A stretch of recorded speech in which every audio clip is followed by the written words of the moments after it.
Ooh. It has been a couple months since my last book haul, and oh boy has there been some exciting book mail in that time. Got some special editions, some arcs, some standard books. We got a bit of everything today. First up, we have the Threadlight Omnibus from Zach Argyle. Now this book is absolutely stunning. This is one of the most beautiful books in my collection. This is a self-published Threadlight trilogy, and Zach Argyle ran a Kickstarter where he did this leather-bound omnibus of all 3 books in the trilogy. And it is beautiful. It has these stunning art end papers, as well as this beautiful edge. Just not to mention the embossed leather cover. Just look at it. Just, what? To think that this is where self-published books can go to now. This is the level of quality I would expect from a Sanderson leatherbound. And this is now something the indies can do. It's an amazing opportunity for indie authors. I've heard this is for fans of Brandon Sanderson. I have yet to read the Threadlight trilogy, so I thought this was just the perfect way of experiencing this trilogy. Not to mention the fact that it has art throughout it as well. And it did come in this slipcase, which is also just beautiful. Next on up, I got a copy of This Is How You Lose the Time War, or also known as The Bird Book. We read this as a buddy read on the Discord for February, so I grabbed a copy so I could join in the read-along over there. This book is such a unique reading experience. It's such a bizarre story. The prose is very, very purple and difficult to follow, quite frankly. It's a really strange story, and while it wasn't for me, it did a lot of things that I really, really liked. This whole idea of a war across time with these 2 people using sort of the butterfly effect to offset each other's advances is really intriguing, and I also really liked particularly the ending with some of the character work. I think if this was a more standard novel, I would have liked it more, but also I think that's why a lot of people will like it, because it's not your average standard book. It is a novella, it's pretty short, so if you're looking for something very poetic and you want to really delve into exactly the language used, definitely check out This Is How to Lose the Time War. It's a really unique reading experience. While it wasn't for me, I am glad I have read it. And this video was sponsored by FlexiSpot. So not only are we hauling some books, but today we're going to haul a new reading chair. FlexiSpot were kind enough to send me over this beautiful recliner chair, and as someone who constantly just reads in bed or at his work desk, it's nice to have somewhere to go to read it that's a wee bit more comfortable than sitting at my desk.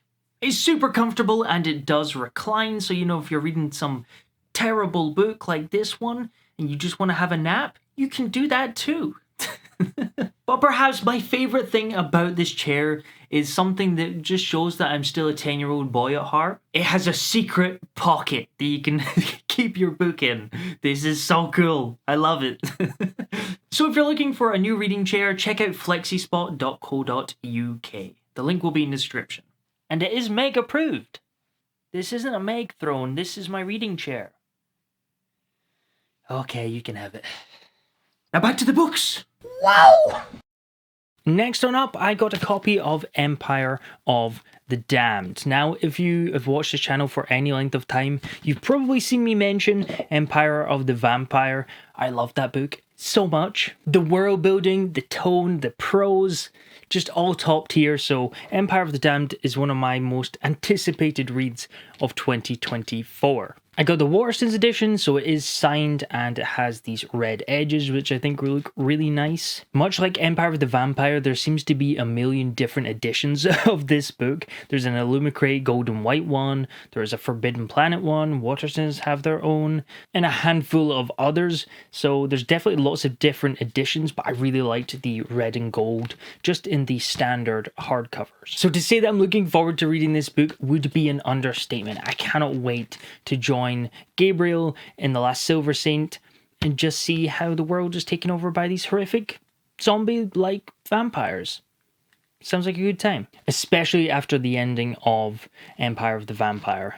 And from the reviews, this seems to be, if not as good, then even better. Next on up, I got a couple arcs. First of all, I got In the Shadow of Their Dying, which is a grimdark fantasy novella from Michael R. Fletcher and Anna Smith Spark. Now, I've already read this, and I did include it in my How Many Novellas Can I Read in 48 Hours video, so if you want to see more comprehensive thoughts on my reading experience, definitely check out that video.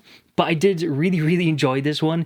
It's definitely not for everyone because it's very dark, very insane and chaotic, but I had an absolute blast with this. Insane is just the word. It's just a weird, insane story.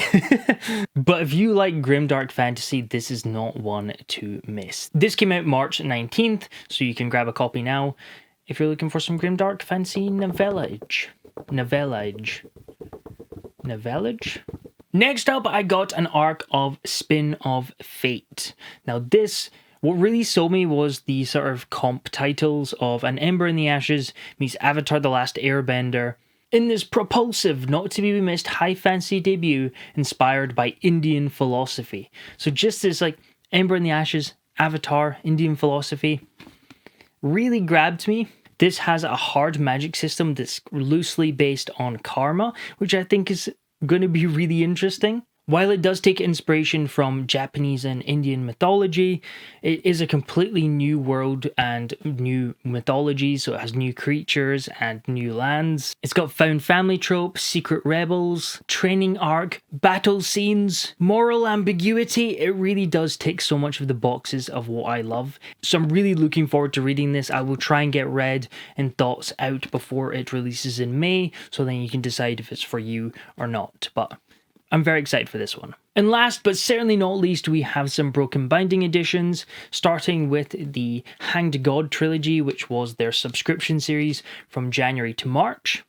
Starting with Northern Wrath. This is a Norse Viking-inspired fantasy series, and their editions have these new covers that are absolutely stunning. I wasn't a huge fan of the original covers, so this is a huge upgrade with these new covers. There's also Shackled Fates, which is book 2 in the Hanged God trilogy, which has a polar bear. That is an underrated animal used in fantasy. The only example I can think of polar bears is in the His Dark Material trilogy. Otherwise, I don't think I've ever seen polar bears in fantasy, so I am very much looking forward to it. And plus, the Shackled Fate might be my favorite cover of the 3. And book 3 is Slaughtered Gods, which is another cover that I think is just absolutely stunning. On the edges, you can see what I assume is based off of Yggdrasil, which is the life tree in Norse mythology. The design work done by Katrina Prince again, who does a lot of Broken Bindings design work, and she always knocks out of the park. I absolutely love the edges on this trilogy. But also the Naked Hardback has this war scene where all 3 of the Naked Hardbacks line up into one big illustration, which is not something I've seen before. It's such a cool idea and it looks amazing. They did such a good job with this set. Next up, I picked up Night Angel Nemesis by Brent Weeks. This is a sequel series to his Night Angel trilogy. It got the Broken Binding treatment with a really nice Naked Hardback design, both on the front and on the spine. And it has red sprayed edges. Who doesn't love an assassin series? I do want to check out the original trilogy before reading this, but I've heard that the audiobooks are really good for the original trilogy, so I might do it that way and then move on to the physicals for this second series. I know Captured in Words recently said he really enjoyed the audiobooks, so I'll probably check the original series out that way and then move on to the physicals. I also know that Andy Peliquin, the author of the Darkblade series, this was a huge inspiration to him, and it's why he started writing. So anything that plays that big a part in an author's journey and inspiration just has me so excited to check out. Assassins are always a good time in fantasy. Next on up, I got the Broken Binding edition of King of Thorns. Now, I already had the Prince of Thorns edition, so I had to get the sequel to match. I do love the crows on the edges and the Naked Hardback Broken Binding treatment as per, but the thing that really got me with this set is the anniversary edition covers. I absolutely adore the art that they have on both this one and the first book. There's just something so simple with the white background and this boy with this sort of battle scene around him. I'm easily sold with a pretty cover. We know this at this point. I did just recently hop over onto Philip Chase's channel to have a chat with him and had an absolute blast. But one of the things we discussed was Mark Lawrence and how each of his series are sort of very different from one another. So I do want to go back and check out Prince of Thorns, but I also really want to check out Red Sister. So I'm torn on which one to read first. So if you've read both, let me know in the comments below which one should I read first. But either way, I had to pick up these stunning broken binding editions. And the last book I picked up in the last 2 months was The Iron Crown by L.L. McCrae. This is the newest book in the Broken Binding indie press, where they take a self-published fantasy and make a special edition of it. And just like all the others, it's absolutely stunning and has a dragon on the cover. You can't go wrong with the dragon on the cover. It's always going to look good. The cover is done by Felix Ortiz, so it's Felix Ortiz and a dragon cover. And Lauren is just one of the nicest people you will ever meet, so I'm super excited to grab this. I've had this on my TBR for quite a while, so the fact that Broken Binding were doing a special edition of it, I was like, this is perfect. Fenn's first and only memory is finding himself in the middle of a forest, face to face with a dragon spirit mocking him, all knowledge gone, apart from his own name. A mocking dragon spirit? Yes, I've said this a ton of times. I love the dynamic between like an animal companion or sort of a weapon or just anything that's sort of got this grumpy sunshine approach. So a mocking dragon spirit, the inclusion of it also being a dragon? Yes. So let me know in the comments below what was the last book you picked up. And let me know which of these I should prioritize. Now I have read a couple of them already, but what should I prioritize of the rest? Thank you very much for watching. Outro.